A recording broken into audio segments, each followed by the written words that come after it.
3 লাখ 3.5 লাখ টাকা লাগাইছে। 3 লাখ 3 লাখ থেকে 3.5 লাখ টাকা জালাল চাচা নাম্বারে আসছে। আমি কান্দাছি একদিন কাটিনে মুখ করছি লাগে এটা মানুষের কথা যখন কাটতে দিব তোটা নিব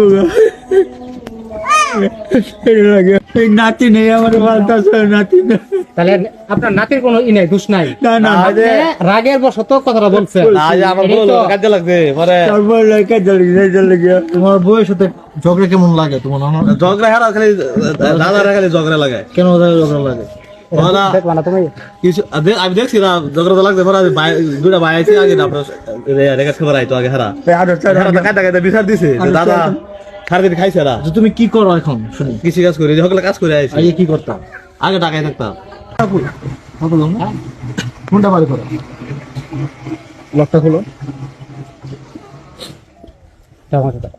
দেখতেছে এক মিনিট রাত এদিকে ধরো না, ক্রমটা দেখেন। আপনার নাম কি? মোহাম্মদ আব্দুল কাদের। আব্দুল কাদের ভাই। আচ্ছা, ওনার নাতিন কি ওনাকে দেখছে হ্যাঁ সব সময়? হ্যাঁ তুমি এই যে খেলা আগে বলো। আমি তোমার নাম কি? রবিউল্লাহ। তুমি যদি ভুল স্বীকার করো অনেক কিছু, আর যদি ভুল স্বীকার না করো এক মিনিট আমি বলি। আপনার কাছে শুনুন, আপনার নাতিন এখান থেকে টাকা পাইছে এবং এই সাইডের টাকা নষ্ট করছে, ঠিক আছে? আপনি যেহেতু প্রথম অভিযোগটা দিচ্ছেন, ওইটা আমরা তদন্ত করে দেখছি এবং কি এই এলাকার জরিপ করে দেখছি।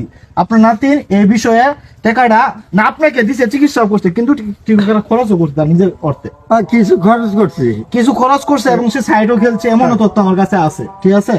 এই ভিত্তিতে আচ্ছা রবিউল, তোমার বয়স কম আমি জানি। আচ্ছা না, তুমি আজান দিতেছে, এখন মিথ্যা কথা বলবো না। যেটা করছো এদিকে আসো। যেটা করছো তুমি চাচার কাছে মা পচাইবা, আর চাচারা আজীবন তুমি দেখে রাখবা। তোমার কোন সমস্যা হবে না, চাচার জন্য কেন পানি বের হচ্ছে? আপনি প্রশ্ন জাগে না? এই সময় তো তার এরকম হওয়ার কথা না। কেন পানি বের হচ্ছে আপনি প্রশ্ন জাগে তো? হ্যাঁ হয়তো এখন তার নাতি বলছে তুমি যদি বলো সত্য কথা আর কোনোদিন কিছু আসবে না। সে এই ভয়ে কিছু বলতেছে না, তার চোখের পানি তো বলতেছে সত্য কথা কই লুকিয়ে আছে। তুমি যদি মানুষ কোনো হেল্প করে আমি নিজে আইসা চাচাকে এসে দিব ইনশাল্লাহ, কিন্তু এরপর থেকে তুমি চাচাকে দেখে রাখবা। তুমি এই কথাটা বলো ভিডিওর সামনে, বলো। আচ্ছা আমি দাদা দেখে রাখবো, আমি দেখে রাখি। দাদার কোনো কষ্ট দিছে না, দাদা কইছে দাদার মরে জানে, আমি দাদার কি করছি আল্লাহ জানে। আমি দাদার কোনো সময় কষ্ট দিই না। কয়টা আছে এটা কিন্তু আমার কাছে তথ্য আছে। বলেন। 3 লাখ 3.5 লাখ টাকা লাগাইছে। 3 লাখ 3 লাখ থেকে 3.5 লাখ টাকা জালাল চাচা নাম্বারে আসছে। ভাই আপনার এই ঘরে আর ঘর থাকলো নলে, একটা সুন্দর পাকা বাড়ি হইলো হলে এই 3.5 লাখ টাকা কোথায়? আপনার নাম কি ভাই? মোহাম্মদ আব্দুল কাদের। আব্দুল কাদের ভাই, আমি এই এলাকারই ছেলে, আমি আবার শহরও থাকি। কিন্তু 3.5 লাখ টাকা কোথায় এখন? রনি ভাইয়ের মাধ্যমে এই চাচার যে 3.5 লাখ টাকা আসলো, ভাইজান ঘরের কোনো উন্নতি দেখলাম না। ঘরের জন্য কিন্তু চাচা বলছে যে একটা ঘর তুলে দেওয়ার কথা।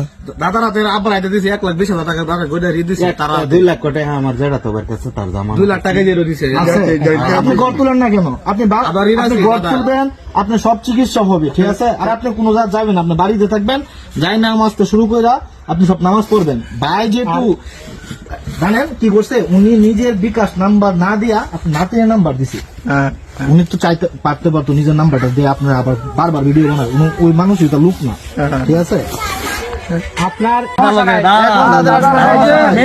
কইছে এমনি কিন্তু চলে, কিন্তু তুমি যেরকম করবা ভবিষ্যৎ কিন্তু সেম টাই তোমার সাথে। আমরা রইলাম তাহলে।